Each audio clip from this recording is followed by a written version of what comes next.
Ադրբեջանից այս անգամ ռեգուլյար տեսակի բենզին եւ դեռ դիզ վառելիք է գալիս մոտակա օրերին կհասնի Հայաստանի Հանրապետություն, հայտարարել է էկոնոմիկայի նախարար Գևորգ Պապոյանը։ Գալիս է մի քանի հազար տոննա գալիս է, նորությունն է, որ միայն այսպես կոչված պրեմիում չի գալիս, այլ նաև ռեգուլյար է գալիս եւ դիզել է գալիս ու ելի նախնական գնահատականներով շուկայականից էական մինչեւ 80 դրամ էժանալին։ Իսկ երբ կհասնի Հայաստան։ Մոտակա օրերին։ Ինքը եկեք սենց անենք, էլի դա չպետք է լինի սենսացիա։ Այսինքն, այսպես սենսացիան առաջինն է լինում։ Ինքը երկրորդ, երրորդն էլ կլինի, 5-ն էլ կլինի, 15-ն էլ կլինի, ինքը արդեն բանի մեջ է։ Ես նույնիսկ անկեղծ ասեմ, ես այլևս այդ process-ով չեմ զբաղվելու, որովհետև ինքը ռելսերի վրա ընկած է, ոնց որ չեմ զբաղվում, չգիտեմ, որևէ բիզնես, երբ որ Չինաստանից ինչ-որ բան ա բերում, էլի, այսինքն այդ ինքը արդեն ռելսի վրա ընկած է եւ կգնա։ Ինչ վերաբերում է նրան, թե ինչպես են ընտրվում ընկերությունները, որոնք պետք է ադրբեջանական վառելիք ներկրեն, Պապոյանը արձագանքում է։ Որևէ մեկին չեմ ընտրել, որևէ մեկի ընտրելու հնարավորություն չունեմ եւ փառք Աստծո, որ դա այդպես է, եւ եթե ընտրելու լինեի, բոլորին կընտրեի։ Շնորհակալ եմ։ Գործընթացը ինչպես է սկսելու։ Դա է ուղղակի հետաքրքիր, որտեղ առաջինն է։ Մյուսներն էլ գնան բանակցեն կամ իրենց մատակարարների հետ կամ այդ նույն ընկերության հետ, որպեսզի կարողանան էժան բենզին բերեն, որի շահողը մեր քաղաքացիներն են։ Որովհետև նախորդը ըստ էության մի քանի օրում սպառվեց, վաճառվեց ամբողջությամբ, այսինքն այդ բենզինի պահանջարկը շատ մեծ կա։ Հիշեցնենք, ադրբեջանական նավթամթերքի առաջին խմբականակի տեղափոխումը Հայաստան մեկնարկել էր դեկտեմբերի 18-ին։ Անցած ամիս Ադրբեջանից Վրաստանի տարածքով Հայաստան ժամանեց ադրբեջանական Սոկար ընկերության մոտ 1300 տոննա բենզինով բեռնված 22 վագոններով գնացքը։ Դեկտեմբերի 6-ին Կատարի մայրաքաղաք Դոհայում Հայաստան-Ադրբեջան տևական խաղաղություն, Վաշինգտոնյան համաձայնագիր եւ համատեղ ապագան թեմայով պանելային քննարկման ժամանակ Ադրբեջանի նախագահի խորհրդական Հիքմեթ Հաջիևը հայտարարեց, որ քննարկվում է նավթի ու նավթամթերքի արտահանումն Ադրբեջանից Հայաստան։ Վրաստանի էկոնոմիկայի եւ կայուն զարգացման նախարարությունից էլ հայտնել էին, որ Վրաստանը Թուրքիերջի գանձի Ադրբեջանից Հայաստան նավթամթերքի առաջին տարանցիկ փոխադրման համար։ Օրերս Ադրբեջանի նախագահը ասել էր, որ կբացվեն ճանապարհները Ադրբեջանի եւ Հայաստանի, Թուրքիայի եւ Հայաստանի միջև։ Հայաստանը Նախիջևանի միջոցով կստանա մուտք դեպի Իրանի, իսկ Ադրբեջանի միջոցով դեպի Ռուսաստանի երկաթուղիներ։ Այստեղ չպետք է լինի պարտվող կողմ, հայտարարել էր Իլհամ Ալիևը։ Իրեւ Ադրբեջանն ու Թուրքիան 33 միլիարդ խոնարհանարդ մետր գազի մատակարարման համաձայնագիր են ստորագրել։ Թուրքիայի էներգետիկայի եւ բնական պաշարների նախարար Ալփալսլան Բայրակթարը հայտարարել է, որ 15 տարվա ընթացքում Կասպից ծովի Աբշերոն հանքավայրից տարեկան կմատակարարվի 2.25 միլիարդ խորանարդ մետր գազ։ Այս համաձայնագիրը ուժի մեջ կմտնի 29 թվականին եւ կգործի մինչեւ 40 թվականը։ Օգտագործելով գոյություն ունեցող ենթակառուցվածքները մենք այդ գազը մեր երկիր կհասցնենք Բաքու, Թբիլիսի երզրում գազամուղով։ Այսօր վարչապետ Նիկոլ Փաշինյանը անդրադարձել էր հարցին, թե որքանով է Բաքուն հետաքրքրված հայկական ապրանքներով եւ արդյոք քննարկվում է այս ուղղությամբ հարցեր, թե ոչ։ Որ Հայաստանը եւ Ադրբեջանը պոտենցիալ ապրանքների ցանկեր են փոխանակում, թե ինչ ձեռք բերելու եւ ինչ վաճառելու եւ ինչ գնելու հարցում են հետաքրքրված եւ process գնում է, երբ որ նորություններ կլինեն, կիմանանք։ Այսինքն կա քննարկում։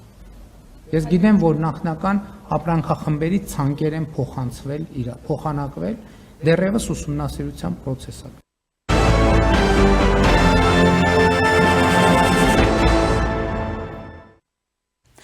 2025 թվականին Հայաստան է այցելել 2.263.642 զբոսաշրջիկ։ Էկոնոմիկայի նախարար Պապոյանը նշել է, որ սա 2.5%-ով ավելի է նախորդ տարվա ցուցանիշից եւ 19.4%-ով 19-ի ցուցանիշից։ Ըստ Պապոյանի Հայաստանի զբոսաշրջային պատմության մեջ ամենաբարձր թվերը գրանցվել են 23-ին։ Անցյալ տարի 216,000-ով պակաս զբոսաշրջիկ է Ռուսաստանից եկել Հայաստան, քան 23-ին, սակայն փոխարենը այլ երկրներից 166,000-ով ավելի զբոսաշրջիկ է եկել Հայաստան, ինչի շնորհիվ տարբերությունը մոտ 50,000 է կազմել։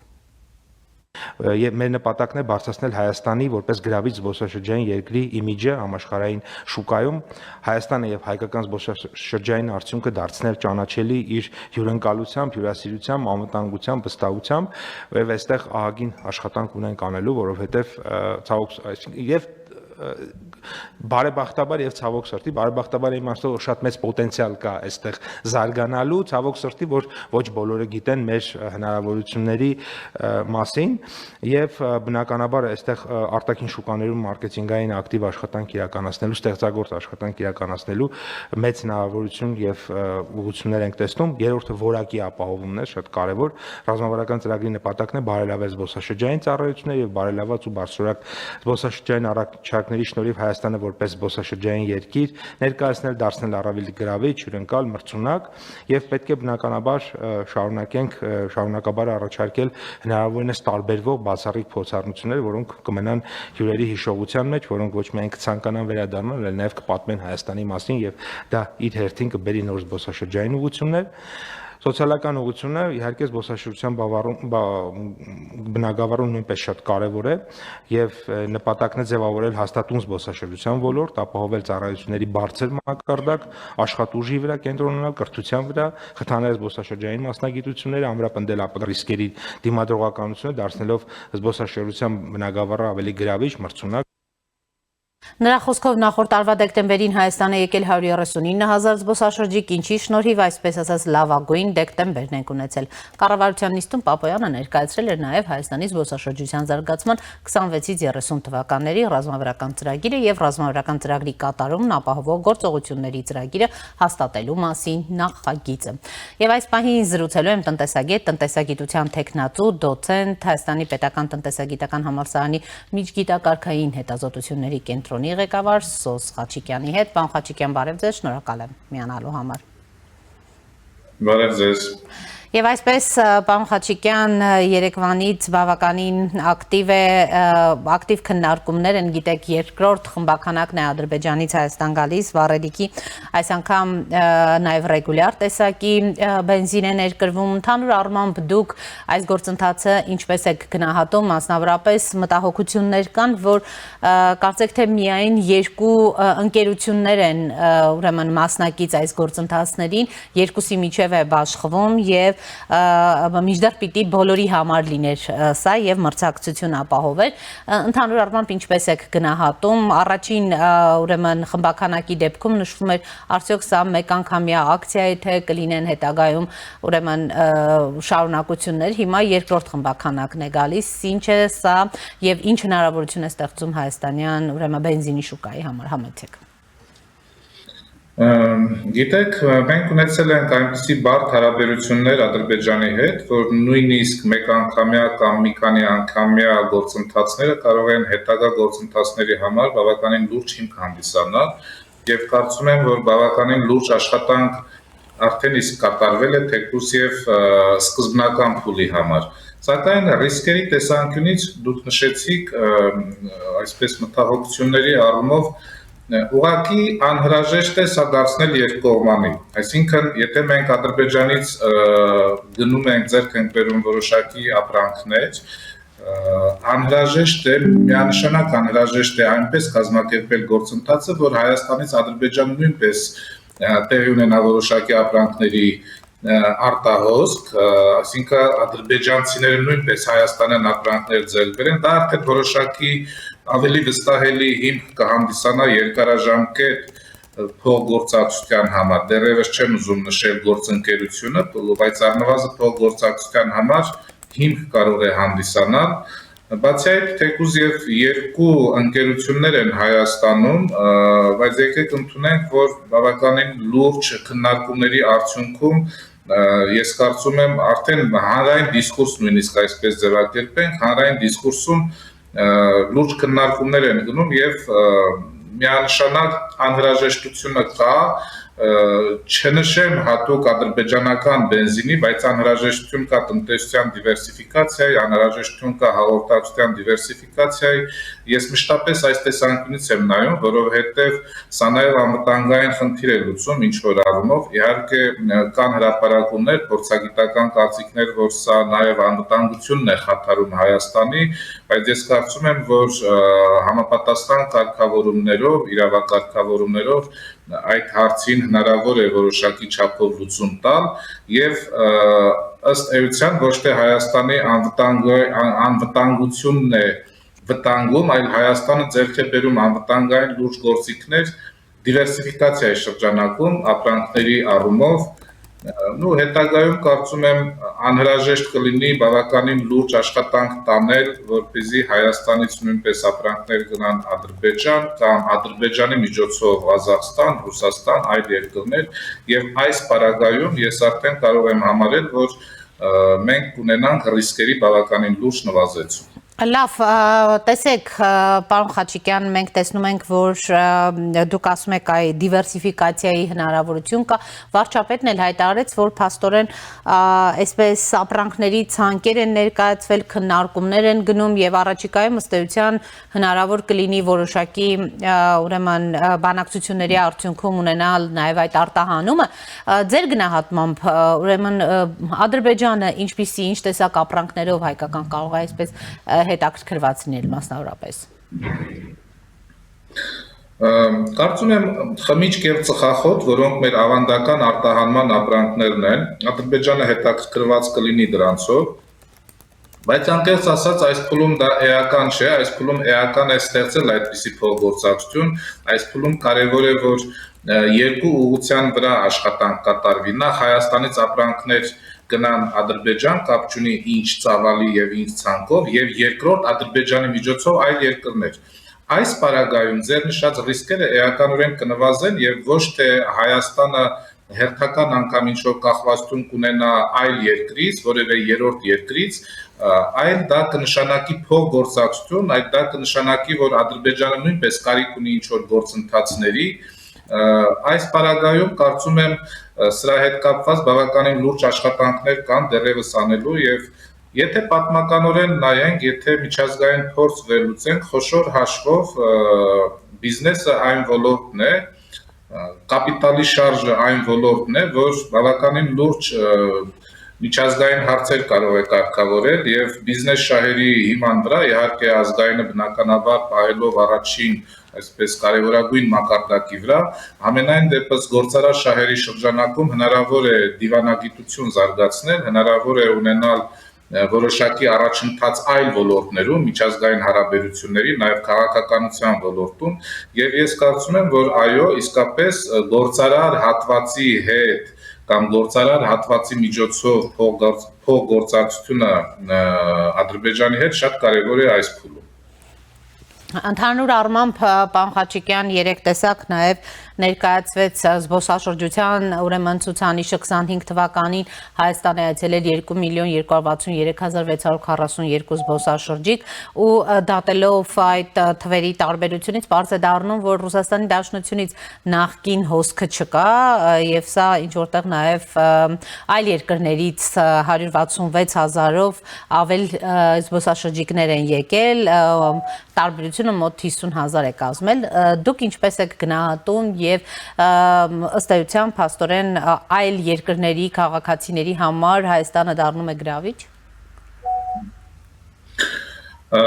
Նախ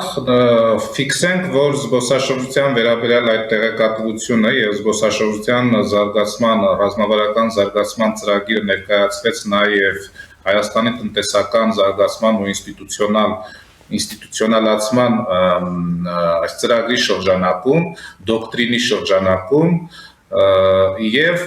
իսկ դոկտրինը ինչի մասին էր, խոշոր հաշվով դոկտրինը հիմնվում է երկու հիմնական առանցքային, այսպես ասենք, ուղղությունների վրա։ Առաջին կրթություն, երկրորդ տնտեսության բաց լինելու հանգամանք, տնտեսության բացում։ Պետք է ֆիքսենք, որ վերջին մի քանի տարիների ընթացքում իսկապես լուրջ ռազմավարական փաստաթղթեր են ստորագրվել, թերևս դեռևս ոչ կիրառական մակարդակում, բայց օգոստոսի 8-ի համաձայնագիրը Եվրամիության հետ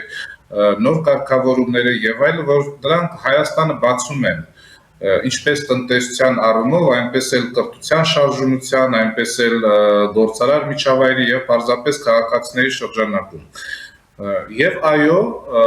այդ թվերը իրական են զբոսաշրջության հետ կապված եւ ես կարծում եմ, որ պոտենցիալը հետագա բավականին մեծ է, որովհետեւ քաղաքականությունը հիմնված է տնտեսության բաց լինելու, ազատ շարժի եւ միջազգային գործընկերության շրջանակում Այս առումով ես պետք է նշեմ, որ 2025 թվականը իսկապես արտաքին քաղաքականության շրջանակում Հայաստանի համար բավականին հաջողված տարի էր, իսկ եթե արտաքին քաղաքականության միջազգային հարաբերությունների շրջանակում առաջընթաց կա, բնականաբար զբոսաշրջությունը այն առաջնահերթ ուղղություններից է, որ դրա շրջանակում կարող է ունենալ դրական ազդեցություն։ Եվ հետագայի հետ կապված ես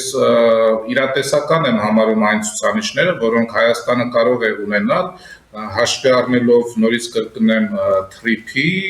ծրագիրը, հաշվի առնելով NVIDIA-ի ծրագիրը, այսինքն ոչ միայն մենք կունենանք զբոսաշրջության ավելացում կամ զբոսաշրջիկների թվի ավելացում, այլ այստեղ կան նաև կատեգորիաներ եւ գիտական, կրթական, գործարար զբոսաշրջությունը կարծում եմ կգերակայի թվային զբոսաշրջիկներ եւ այլ այսպես կատեգորիաներով եթե դասակարգենք, դրանք գերակայեն եւ դա լրացուցիչ էֆեկտ կբերի այն առումով, որ կլինեն ոչ թե զբոսաշրջիկներ եկող Հայաստան, այլ զբոսաշրջիկներ կրթության նպատակով, գործարար նպատակով եւ սա կարծես թե ներկայացված զբոսաշրջության ծրագրում ու դոկտրինում, տնտեսության զարգացման դոկտրինում կարծես թե շոշափվում էր։ Ուզում եմ մի կարևոր խնդրի անդրադառնանք, պարզարձավ, որ ռուսական երկաթուղիներ ընկերությունը, որը նաև կառավարում է հայաստանյան երկաթգիծը, հարավկովկասյան երկաթուղիները, խորը ֆինանսական ճգնաժամի մեջ է ու ըստ էության սնանկացման ճանապարհին է կանգնած, Reuters-ն է այդ մասին հաղորդում, 4 տրիլիոն ռուբլու ուրեմն ռեկորդային պարտքերի մասին են նշում, հետաքրքիր է պարոն Խաչիկյան, ռուսական երկաթուղիները խնդիրներ ունեն ու փաստորեն շատ հարմար պահ է շատերի դիտարկման, որպեսզի բանակցենք ու դադարեցնենք ընդհանրապես հայկական երկաթգծերի նկատմամբ կոնցեսիոն կառավարումը եւ սա հայկական երկաթգծերը պետք է կառավարվեն միայն Հայաստանի կողմից, ավելի կարևոր խնդիր է դիտարկվում, քան օրինակ հեծի ազգայնացում, այդ դուք ինչ կարծիք ունեք։ Նախ մինչ իմ անձնական կարծիք հայտնելը ասեմ, որ նաև ձեր տաղավարում բազմիցս է քննարկվել ինչպես երկաթուղիների մասնավորապես, այնպես էլ հաղորդակցության հետ կապված ընդհանրապես հարցերը եւ նաև այս հարցազրույցի սկզբի մասում, երբ որ տնտեսության դիվերսիֆիկացիայից կամ բազմազանությունից էինք զրուցում, դա վերաբերում է նաև այդ ոլորտին։ Բազմիցս քննարկել ենք, որ անհրաժեշտ է դիվերսիֆիկացիա նմանատիպ այսօրվա իրավիճակի համար։ Այսօր մենք արդեն ունենք իրավիճակ, երբ պայմանագրով ստանձնած ներդրումները չեն կարողանում իրականացնել կամ անհրաժեշտ մակարդակով չեն կարողանում իրականացնել, կառավարման գործընթացներն անհրաժեշտ մակարդակով չեն կարողանում իրականացնել, եւ դա բերում է Հայաստանի որպես պետության Հայաստանի առջև դրված ռազմավարական նպատակների թերացման, կատարման հանդեպ թերացման։ Այսինքն, եթե այլ երկրներ չեն կարողանում իրականացնել թեկուզ եւ օբյեկտիվ հանգամանքներով իրենց պարտավորությունները, Հայաստանը իր արտաքին կամ ներքին քաղաքականությունը լիարժեք չի կարող իրականացնել եւ հենց դիվերսիֆիկացիան անհրաժեշտ է սրա շրջանակում։ Ինչ վերաբերում է իմ կարծիքին, ես կարծում եմ, որ միանշանակ անհրաժեշտ է նախ եւ առաջ բաց խոսակցություն ունենալ գործընկերների հետ, ռուսաստանյան մեր գործընկերների հետ, հասկանալ խնդրի խորությունը, ներկայացնել արկա իրավիճակը Հայաստանի հետ կապված, Հայաստանի անվտանգության հետ կապված, հաղորդակցության ուղիները այդ առումով ես դիտարկում եմ անվտանգության շրջանակում, դիտարկում եմ միջազգայնացման շրջանակում, տեսեք մեր շուրջը ինչեր է կատարվում Իրանի հետ կապված, Ադրբեջան-Ռուսաստան հարաբերությունները, այսինքն թեկուզ եւ 4-5 տարի առաջվա կտրվածքով գրեթե ամեն ինչ փոխվում է մեր շուրջը եւ բնականաբար այդ հարցերը առաջանալու են, ինչպես նշեցիք, առաջանալու էին հեծի հետ կապված, առաջանալու են երկաթուղիների հետ կապված եւ ոչ միայն ռուսաստանյան ընկերությունների, տարբեր երկրների հետ կապված բոլոր հարցերը պետք է արդիականացվեն եւ նորացվեն։ Բոլոր հարցերին պետք է տրվի հնարավորինս ներկա իրավիճակին համապատասխան պատասխան։ Թեկուզ եւ պատճառները, խնդիրները օբյեկտիվ լինեն, բայց լուծումների համար պետք է հաշվի առնել արկա իրավիճակը։ Եվ կարծում եմ այս առումով բաց խորհրդակցություններ, բաց քննարկումների անհրաժեշտություն կա եւ այո, հայաստանյան ավելի մեծ մասնակցություն կամ հիմնական մասնակցություն նմանատիպ կրիտիկական ենթակառուցվածքների կառավարման շրջանակում դրանք միանշանակ անհրաժեշտ են։ Այսինքն դուք կողմ եք ընդհանուր առմամբ ուրեմն հարավկովկասյան երկաթուղիներից վերցնելու եւ Հայաստանի կողմից այդ ամբողջը իրականացնելու տարբերակին։ Ես կողմ եմ, որ ինչպես հարավկովկասյան երկաթուղիները, այնպես էլ մյուս ենթակառուցվածքները նպաստեն Հայաստանի միջազգայնացմանը, նպաստեն այն օրակարգին եւ արտաքին քաղաքականությանը, որ այսօր Հայաստանի կառավարությունը որդեգրել է։ Այս շրջանակում եւ վերահսկելիության շրջանակում միանշանակ ես կողմ եմ, որ այդ գործընթացները վերանայվեն։ Շնորհակալ եմ, պարոն Խաչիկյան։ Համեցեք։ Զրուցում էի տնտեսագետ, տնտեսագիտության թեկնածու, դոցենտ Հայաստանի պետական տնտեսագիտական համալսարանի միջգիտակարգային հետազոտությունների կենտրոնի ղեկավար Սոս Խաչիկյանի հետ։ Այս ժամի համար այսքանն էինք նախատեսել, հետևեք մեր թողարկումներին, կհանդիպենք։